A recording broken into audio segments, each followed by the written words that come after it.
Welcome to the Nerd Party. Maximum warp. Punch it. Punch it. Punch it, Bishop! Punch it. Punch that shit! Let's punch it.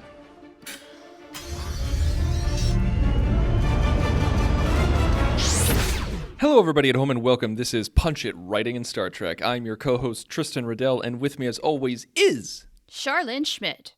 Charlene Schmidt. Today is a very special day, as is always the day that I record with you, but this one is particularly special because we are talking about one of our favorite captains of all time, a captain who means a lot to both of us, a captain who we spent years, literally years, and hundreds of hours discussing. And we get to bring that today to Punch It, and that is Janeway, because we're doing a what-if scenario, a scenario where we're just like, what if this happened, and what if this person was placed on this at this place at this time?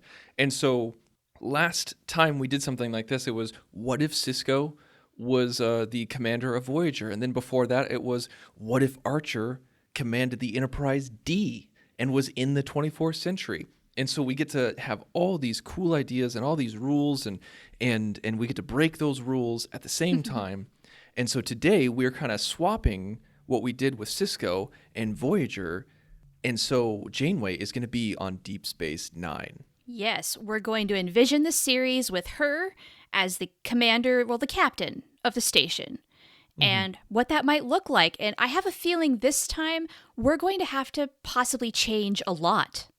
Yeah, we changed a lot of Voyager's setup with Sisko. Like in our last one, Sisko was never on Deep Space Nine, never heard of Deep Space Nine. He went straight from Utopia Planitia to Voyager. Boom, that's how it was. And we definitely recommend you guys go back and listen to it, because not only because our shows are great, but because that story in particular was a lot of fun. So you can do that by going to thenerdparty.com/punchit, and you can check out all of our backlogged episodes. You can also find us on social media. You can find us on Facebook, Instagram, Twitter, all over the place. All of that's located at thenerdparty.com. You can also find me personally on Twitter at @TheInsaneRobin. And you can find me at Oh the Profanity. And just for the record, I want to say I love this little series that we're doing where we've put the captains on different ships. It occurred to me we've got one more after this, and that is Picard on the NX-01. Oh, I'm intrigued. I think that would be a lot more interesting, because we could put him on the 1701, like the original Enterprise. True, we but could. I think the NX would be much more interesting. I think there's a lot more, that's taking Picard out of his element a lot more, I think. I think so too, but we'll discuss that next time. Right. But first, as they say on Mission Log, we got to talk some Janeway commanding a station. Okay, so as we all know, with Deep Space Nine, how Sisko got on board is that he was at Utopia Planitia, and then they needed a commander for the station because the station was just liberated from Cardassian occupation, and it was a Cardassian station, and it was orbiting Bajor, and Sisko didn't really want to be there. He was just like, I don't know. He's like, I might be done with Starfleet. This might be it for me. This might be all that I want to do. Yeah, he's kind of at a crossroads. And then there he became the emissary and all that kind of business. And so with Janeway at the helm, we got to ask ourselves, how does she get there? And also, does she become the emissary of the prophets? Oh yeah. My mind has been spinning with these kinds of questions since we decided that this was going to be our topic for this week, because Janeway is such a woman of science. The fact that she's going to become a religious figure, potentially, that brings up a serious maybe curve in her journey. How reluctant is she to do it to start off? Does she eventually come around? We saw in Voyager on Sacred Ground where she had a somewhat spiritual, religious experience where she really had to put her faith in the unknown. Is it possible over 7 years? Could she embrace the role of emissary or not? So this is one of those intriguing things where she's really going to be put out of her element, even more so than Sisko, I would say. Well, let's crawl before we sprint here. So how does she get on board? How does she get the assignment? Because I feel like this would be a little bit easier. I think it would be easier to get Janeway on Deep Space Nine than it would be Sisko on Voyager. Yeah, maybe. Janeway, she's already there. She's out and about. She's ready for an assignment. Well, I think if you embrace the fact that Janeway is first and foremost a scientist, what if Deep Space Nine became a research center? Okay, so that's something that we have to talk about. So right? Are we okay? Now we're altering. Here's the I know, thing, though. I know. We're altering a huge part of the show from the get-go. But I want to bring it up because that makes sense for her character, or do we make her fit the premise of the show Deep Space Nine as we know it? I that's kind of my urge. Like, I feel like that's what we should do, is that we should mold Oh. Janeway to fit Deep Space Nine, don't you? I don't want to. I mean, that's my honest opinion, where I'm thinking, if there's some sort of research component to Deep Space Nine, that would make sense to put Janeway there. Otherwise, why her? Okay, how about this then? What? Okay, so this is something that we could do. What if Sisko was sent to Deep Space Nine and he actually fulfilled his promise? Like, he's talking to Jean-Luc Picard, and he says, he's like, yeah, I might not want to stay here. Then Jean-Luc's like, well, we need someone to stay here. And then he changes his mind at the end of Emissary, and Jean-Luc's like, sorry, buddy, no, we're not letting you stay because we don't feel like you're committed.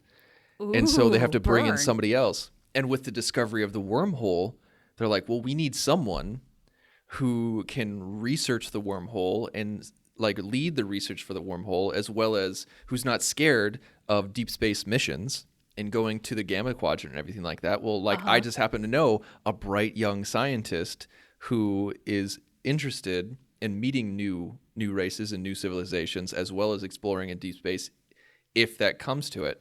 And then boom, we have that. Now that brings in the emissary problem, though.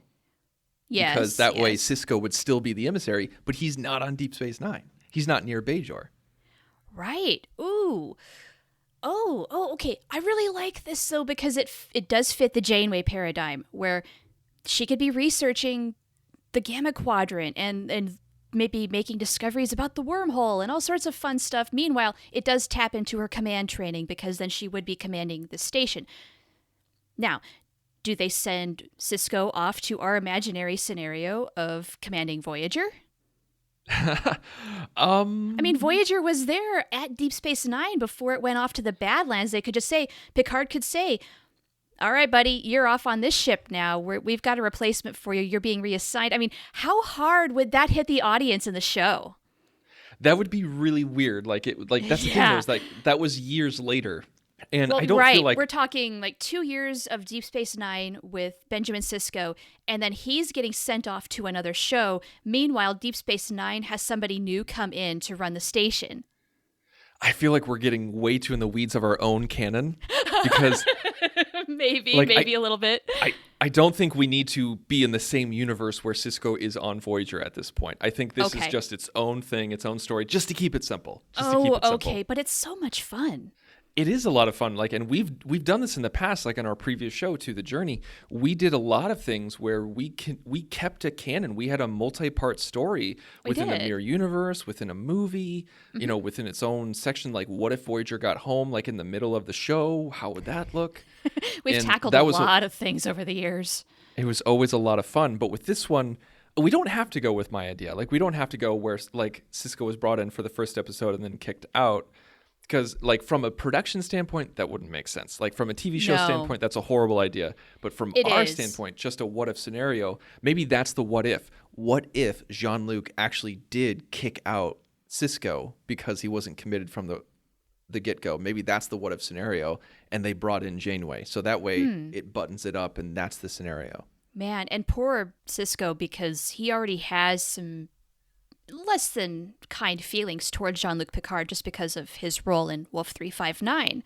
Right. So this is really going to create some serious friction between them. And in this canon, it would be fun to possibly address that sometime down the road, because those two eventually have to bury the hatchet. And also because he is the emissary, and I feel horrible not making him the emissary.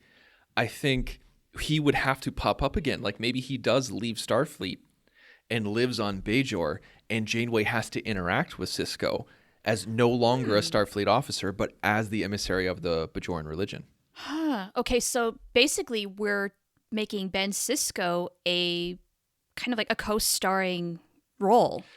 I'd say... Or a recurring guest, at the very least. I'd say recurring guest, yeah. A little bit less than Garrick, I'd say. Okay, but then that does take away Janeway being put on as the emissary, and she doesn't have to go through that journey of either embracing a faith that she initially does not care at all about and whatnot. You're maybe taking away from that aspect of the story.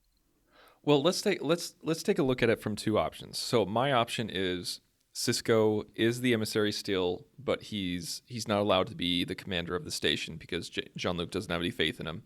And so he stays around, and he is the emissary, and he's a recurring guest role. Or we completely remove... There's no such thing as Sisko. Sisko's never heard of. He was never on the station. He's never there. Janeway has the exact same experience as Sisko, where she discovers the wormhole, becomes the emissary of the prophets, and then we move forward. I feel like in order just to move the conversation along, I think we could put the emissary question to the side for a second and just kind of look at it from a Starfleet perspective and a personnel perspective and a relationship perspective. Okay, so let's do that. So those are our two options for emissary, but in order to move forward, Janeway is the commander of the station. I think she's a captain right off the bat. She's got to be. I hate that they did that to Sisko. I always thought it was weird. It was dumb. Why didn't they just make him a captain? I don't know, but so Janeway's the captain. She comes in. I don't really want to rewrite Emissary, the episode. I just kind of want to get going. Like, I'm just like, what are things like on the station? What's life like on the station? Okay. So okay. Her first officer is Kira Nerys. Yeah. Now, this is the first time this has happened in this, like, because, you know, we got it in Discovery, but this is before Discovery, the show. Right. So this is the first time we have a female captain and a female XO all together at the same time. And you know what? On top of that, we have an amazing trio of women kind of ruling at the top. We're going to have Janeway, we're going to have Kira Nerys, and we're going to have Dax. Imagine these three making it happen. That's pretty awesome. I mean, it's the power.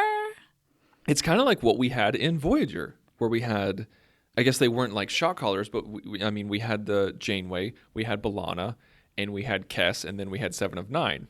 And so those were all, you know, very extremely powerful people. But with Deep Space Nine, there's much more of a command structure. People higher up in the command chain. Yes, exactly. Yeah, the triad is built into running the station. I mean, they are the Kirk, Scotty, and Bones, or actually Kirk, Spock, and Bones. Sorry, Scotty. Yeah, no, I knew what you meant though. But that is spot on. It is a modern day Kirk, Spock, and Bones. Absolutely. So this is the station of the Valkyries, as Q would say. Okay, so what is Janeway's relationship like with Kira? How does that go? Because Kira is a hothead. She's very similar to B'Elanna in that realm. Right very off the bat. much. So honestly, I think that translates quite a bit where Janeway, I think she's going to try to be patient with Kira, but she's not going to be afraid to put her in her place when Kira's crossed the line. She's going to make Kira take a step back every now and then and say, look, I understand where you're coming from, but we have to do this the Starfleet way. We have to do things right. You know, you've got to do this with a cooler head, if that makes any sense. I think she would be able to temper her the same way that Sisko tempered her. Yeah, and same with B'Elanna, you know? She's not going to, she was never afraid to dress her down, but at the same time, she was willing to hear her out, too.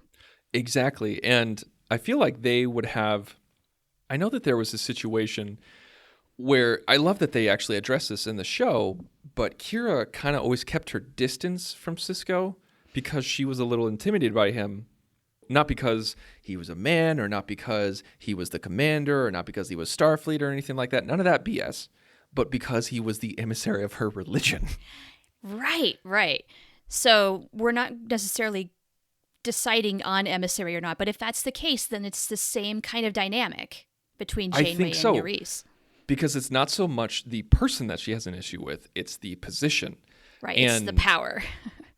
I feel like, I don't know, I feel like Janeway and Kira would get along faster earlier than Sisko and Kira did. And I have no reasoning behind it other than, I have no reasoning. It's just a feeling. I feel like they would have some sort of weird kinship. Well, I think the on-screen chemistry, say Kate Mulgrew and Nana Visitor on screen together, is just going to be incredibly good. So I think that alone, just connecting on a certain unspeakable level in front of our eyes, we're going to see it, and it's going to make a lot of sense that, yeah, maybe they are going to cement things a little quicker. It's going to be a little more harmonious, but it's going to be a lot of fun to watch at the same time. It's not going to get boring. So let's go ahead and go down the list. Dax, since we're talking about her, how is Janeway's relationship with Dax? Now, do we keep the whole, Curzon knew Janeway thing? Or Yeah, okay, this was one of the things that I was thinking about in preparation for the show. I think this has to change a little bit. I don't see Janeway interacting much with Klingons. I don't either. I think that Curzon knew Sisko and didn't know Janeway, and so she has no real connection with Dax. But I would like to see... I think Janeway would see Dax and value her history and her input the same way that she valued Tuvok's age and wisdom. I think that would translate well to Dax. Yeah. Honestly, I could see her talking with Dax kind of just like as a person of counsel. And I do think on a scientific level, those two, they're going to get along really well. They're going to be nerding out just like Janeway and B'Elanna. I could see a lot of great away missions with the two of them, where Janeway totally shouldn't be on an away mission alone with her, but she's going to do it anyway because she wants the Discovery to be her own. And I could just see them trapped on a planet, and they totally MacGyver themselves out of every situation using science and math and everything. Yes. Almost competitively, maybe. Where they're trying to out-science each other, a science off. It's a science off, people. It's a science off. That would be a lot of fun. I want to see that happen now. O'Brien, I feel like she would push O'Brien around. Think and so? I think he would cave. I think Janeway would say, okay, I can get it done in 24 hours. And she says, okay, you've got 15. And he goes, oh, crap. Instead of shouting back like B'Elanna did, saying, hey, when I say 24 hours, I mean 24 hours. And I think O'Brien would just go, okay, I'll try to get it done in 15. Yeah. And then maybe lo and behold, he actually does, which will only prove that Janeway's expectations of him are accurate and he's going to get pushed that much further. I could see some scenarios where he's coming home to Keiko just grumbling and tired and really just tired of Janeway and her smack. Mm-hmm. Just I don't know how much longer I can put up with this lady. And I think there would be a situation where he would just explode, where we would see, O'Brien is usually, is pretty, I don't want to say, because we have seen him get angry, we've seen him get crazy with people, but never really people above him, never people in positions of power. But I could see him lose it in a situation where... It's going to boil for a while, and then he's going to blow up at a moment when you think, okay, whoa, you're really overreacting, but it's not just whatever is happening in the particular moment. It's the culmination of a lot of things that he's bottled up inside. Yeah, I can see that happening absolutely with Janeway. So, and then they're going to have that heart-to-heart moment of truth. And it'll be great. That'll be fun. I think that would make for a lot of drama. Now, what about Odo? This is a tricky one. It is, because I do think that, to some extent, Janeway she's all about the scales of justice, the rule of law, that sort of thing, just that is the way it is. But Odo is he's not Starfleet. So there is that edge there. But yeah, he's such a different kind of guy. He's not your typical security chief. Sisko put up with a lot of Odo, especially at the beginning. Odo was gruff, belligerent, talked back to Sisko. Sisko kind of let it slide. She's not going to put up with that. No, that's exactly what I'm thinking. I do not think that she would give Odo as much slack as Sisko did. She's going to have to whip him in line, and maybe that's going to make him question whether or not he wants to remain on the station after a while. It could be. Like, maybe that's a storyline where Janeway kind of contributes to Odo going out and finding his people on his own. Because he just, like, he can't stand working for Janeway. Man, we're making Janeway a bear. Like, she... We really are. Like, dang. Yeah, I don't think we're intending to do this, but with this kind of cast of characters, people are a little more rough around the edges. Because, I'm sorry, the Maquis thing, they just never gave that enough friction. Everybody fell into line way too fast. Yeah. And it wasn't because Janeway's such a good captain that she just whipped them all in line. No, the writers staled out. Deep Space Nine is different. Yeah, like with Voyager, they all kind of fell to the feet to worship Janeway right off the bat, and I don't think people at Deep Space Nine would do that. And no. Odo is a prime example of that, where he's never going to think that she is just awesome. No. And there was actually a couple of times, I think, where Odo went to Sisko and like threatened to leave and said, like, listen, I'm just going to go. Like, I will leave. Yeah, you have my resignation if you do this. And I think Janeway would go, okay, fine. Yep. There's the door. Right. I'm not going to stop you. It's your choice. You're free to go. Yeah. And so then Odo, grumble, is going to have an adventure and then eventually decide to stay because actor contracts. I think that would be a summer adventure. I think he would quit at the end of season 3 and then come back at the beginning of season 4 and then begrudgingly accept his position back, but with a new understanding. Okay, that could be fun. Whatever that might be. Whatever that might be. Right. All right, so who's underneath there? So we got Julian. Julian Bashir. Oh, boy. Kind of like the Tom Paris a little bit. A little bit. Yeah, I think maybe Janeway's going to recognize a little bit her cocky younger self in Julian and just maybe let him be a little bit, let him figure things out for himself. But at the same time, she's got a quick wit and she's not going to completely let him go. She's going to give him a zinger every now and then and put him in his place. Now, I think Julian gets a bad reputation sometimes. Oh, are you forgetting season 1, Tristan? He was awful. Remind me of some things in season 1. Honestly, that's a genuine request. He is this incredibly gifted doctor, and this is before we knew that he was genetically engineered, right? Just, he could have gone anywhere. He chooses Deep Space Nine to do real frontier medicine because he's so privileged to be able to go anywhere that he's going to bless everybody with his presence, basically. Mm-hmm. That's kind of his attitude. And he thinks he's so good with the ladies. He tries so uncomfortably hard to get Dax. And it's downright harassment at times. It's gross. He's kind of a creepy, gross guy for a while. He mellows out. He gets so much better. But he starts off bad. Really bad. Okay. Well, I'm going to, I have such a vague memory of that I will definitely take your word for that. Now, because does Julian have the cojones to transfer that from Dax to Janeway in season 1? Ooh, that's aiming really high. I don't think so. I think he still fancies Dax. Okay. Now, does Janeway step in? Does Janeway, because I feel like if we were going to go outside the world a little bit, I feel like Kate Mulgrew wouldn't really stand for some of that and actually write in, okay, Janeway needs to say something because this is borderline harassment.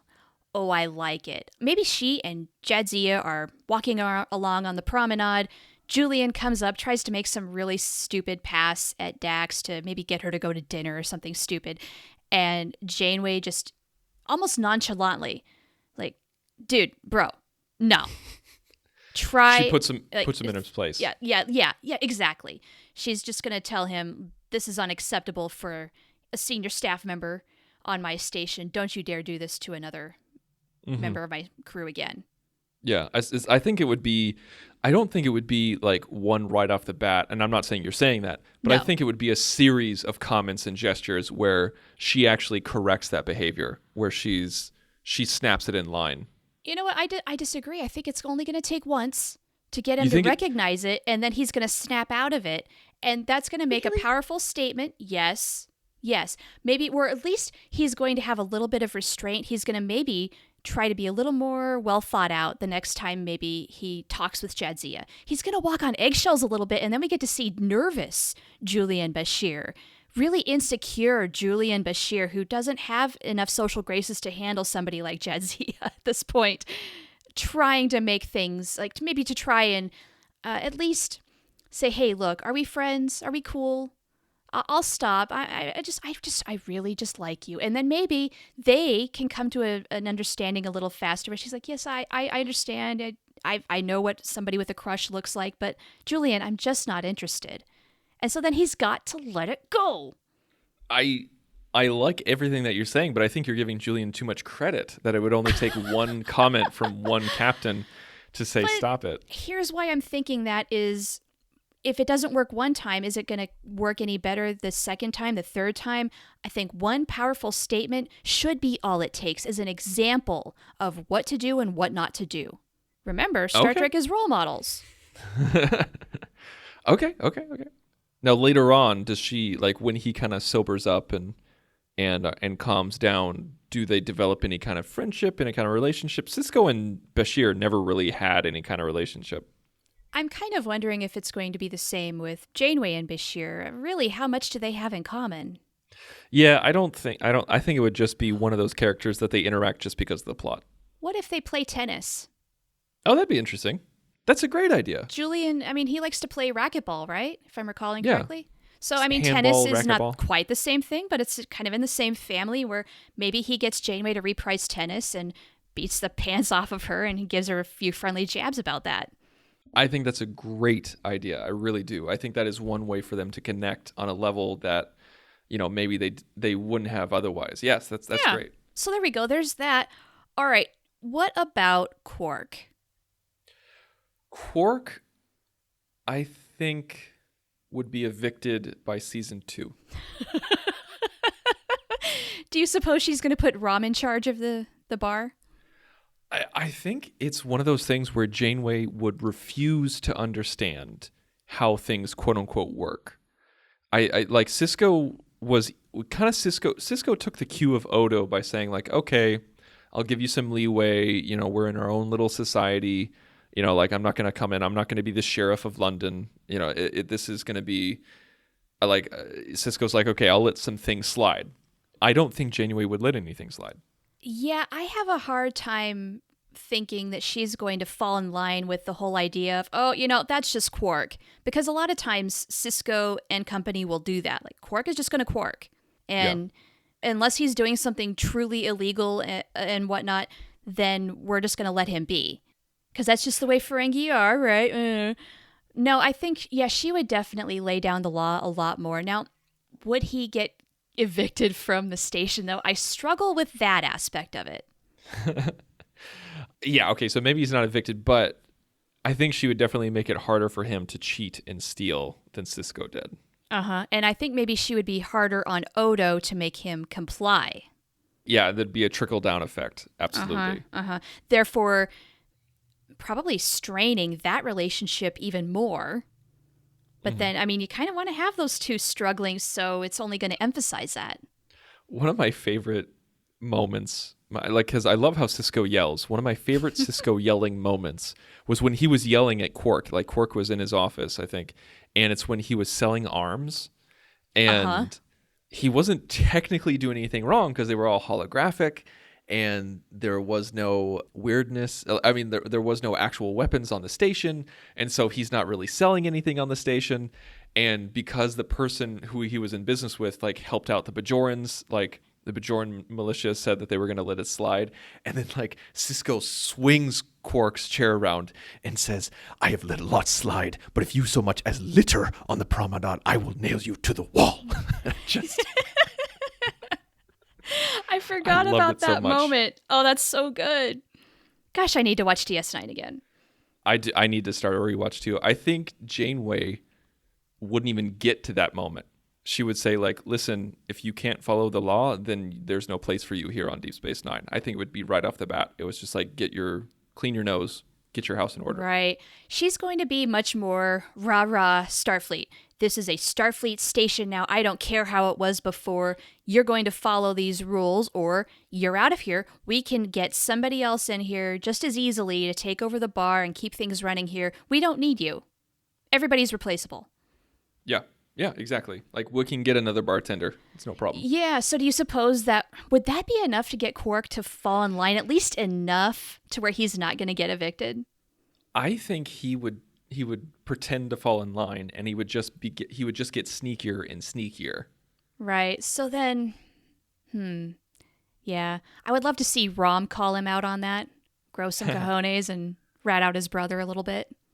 Yeah, I could definitely see that happening. Very much so.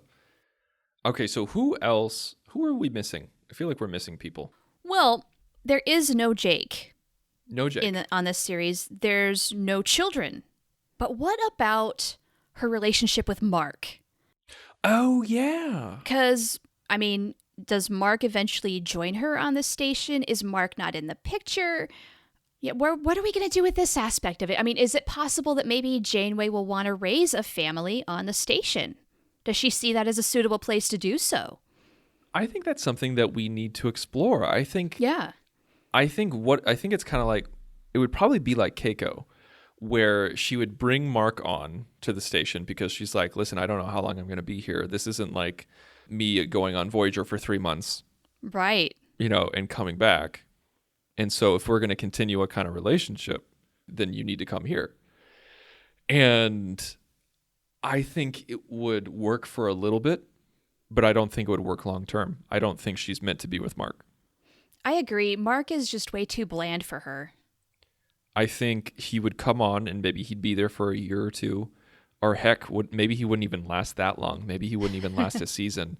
And she brings him on and they agree like, okay, we'll try this out. And then he's like, I just can't do this. I don't even know what he does. I can't remember what he does. Oh gosh, I remember in Mosaic, he's like some sort of philosophical think tank. Okay. So he could potentially travel anywhere. Oh yeah, I mean maybe he's traveling a lot. Maybe we have a bit of a role reversal here where instead of it's Janeway kind of hopping on ship to ship and going all directions across the galaxy and Mark is kind of her rock at home, she wants stability. Since they're on this station, she's thinking, hey, maybe now is the time to settle down and have some stability in our lives. And meanwhile, no, he's out traveling, going to symposiums and conferences and whatnot and presenting, and their lives just ultimately are not compatible. I think, yeah, I would love to see that. I would love to see them try, like both of them give an honest college try. Yeah. And it not work out. Like, because with Keiko and O'Brien, they did this weird thing where Keiko took the kids and lived on Bajor for most of the time, and just to get her out of O'Brien's hair.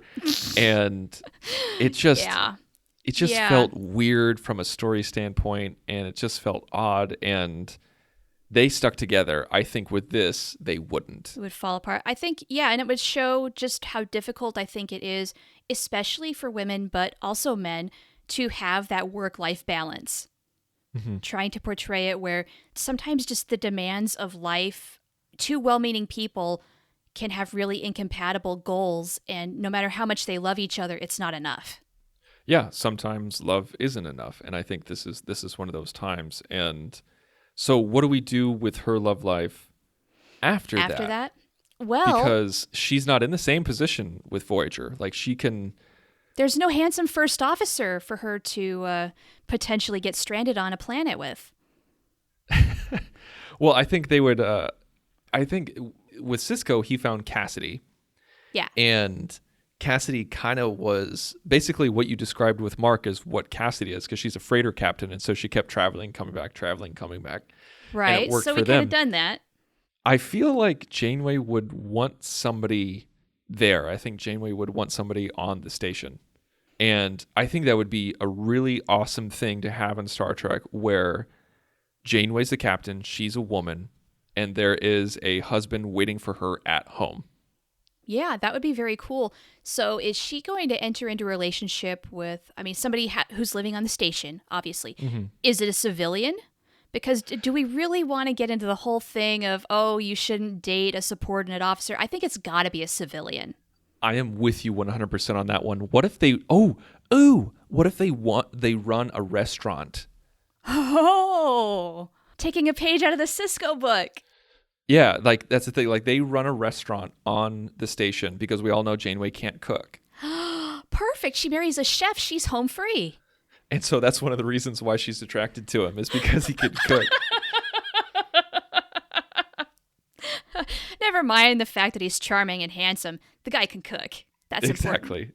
I love it. And I love it. That's great. And he's trying to teach her, maybe? plot twist, it's the same actor who plays Michael. Oh, wow. Is he Irish? Sure, why not? Why not? Why not? Oh, that's hilarious. I love it. I love that so much. That has to happen. So really, let's give Mark maybe a couple of seasons, and then we've got to get to this good stuff. Yeah. Now, okay, do we really make this a very special episode of Deep Space Nine and eventually have a wedding? Because, okay, yeah. Also, speaking of which, what about Worf? We do have to talk about Worf, but I want to talk about, what's his name? I want to talk about this fiance just a little bit more. Okay. Let's finish up with that. Okay, so here's the thing is that, like, a lot of people went to Quark's and got food. They either, like, they went to the Replimat, or they went to Quark's, or they ate in their quarters. I feel like this new place, this would be, like, they would go to Quark's to drink and play, but they would go to Mr. Janeway Mr. Janeway, I love it. for fine dining. Ooh, okay, so he's upscale. I think that's the thing. He's upscale. He's the nice. You take a date to Mr. Janeway's, and you take a bro to Quark's. Right. Well, like if you want greasy bar food, you're going to just eat and drink at Quark's, but if you want something nice, you go to Mr. Janeway's, and that is the name of his restaurant now. and you still have the Replimat cuz like that's for a quick lunch. Sure. Perfect. But Quark, of course, will see this as competition, and so we're going to have some sort of episode on that. Oh, absolutely. Yeah, you have a lot of friction between Mr. Janeway and Quark all the time. Yeah. Oh, yeah. Like maybe Quark tries to kind of up his game a little bit. He's like, I need to class up the joint. Uh-huh. And then Mr. Janeway's just like, do I need to add in a bar? Should I put in a TV? And really, like, yeah, Quark does not know how to do anything but, like, trashy food. So, and that's ultimately what his clientele wants, but they have to get there and figure it out. Right. They kind of realize that they can divide the clientele. I love this. This episode writes itself. I want to watch this episode so bad. Okay, so we only have a few minutes left, so let's go ahead and talk about Worf. Okay, we got to do this. Now, Janeway and Worf, are they going to get along at all? I kind of wonder. I think so, because I think Janeway loves respect. She loves the chain of command, and so does Worf. That's a good point. So maybe they're going to get along better than I initially thought. I think they're going to be simpatico. Think so? That much? I do. I think it's crazy, but it's just so crazy it might work. Okay. Where, all right. like Worf is all about tradition, Klingon ways, and honor and everything like that. I think Janeway respects that, but at the same time loves his sense of duty and sees him as a valued officer and wants to see him succeed. I think she sees him as a project where she's just like, you know what? I'm going to bring you on board. I'm going to put you in a red uniform. I'm going to give you the Defiant. You're going to be the captain of the station when I leave. Ooh, all right. So she's going to try and groom him. I do think, though, that this relationship ends on a professional level, though. Because what they have in common are things like duty and respect and whatnot. That's going to be great in the work environment. Personally, they might not have that much in common. They might not have much to talk about. No, I don't think so. I think Worf is okay with that kind of distance. He's like, I don't need to socialize with my captain. I don't need to be buddies with my captain. Yeah, agreed. I think that, honestly, that works really well for Worf, and Janeway just follows suit because it's fine the way it is. And then meanwhile, I do think Worf and Jadzia, they go through their whole thing. They get married. I think everything kind of stays the same in that regard. And I think we have it. I think we have our episode. Okay. Oh, this is fun. Okay, you know what? I really wish now that our canon was real. Because this would be a fun show. Not that Deep Space Nine wasn't, but dang. This would be a very, very different show. I mean, like, we should come back to this and explore later seasons and, like, how would Janeway handle the Dominion War? Ooh, right? Because we only occasionally saw her dealing with... We saw her deal with people like the Krenim and the Malon, but it was only for maybe a small series of episodes, maybe a two-parter here and there. how does she deal with a sustained, ongoing conflict? Yeah, and how does she handle losing Deep Space Nine, and does she try to regain it? Yeah. All these kind of things. Oh my God, that's her own year of hell right there. Yeah, yes, absolutely. Oh okay. my. Well, there you have it, folks. That was our episode. Let us know what you thought. You can go to thenerdparty.com/contact, select punch it from the drop-down menu, fill out the form. It'll send us an email. We can't wait to hear from you, and you can also find us all over on social media online. Just go to thenerdparty.com for all of that. Now, next week, it's going to be a lot of fun because we're going to continue to punch it. Ready for warp, sir. Let's punch it.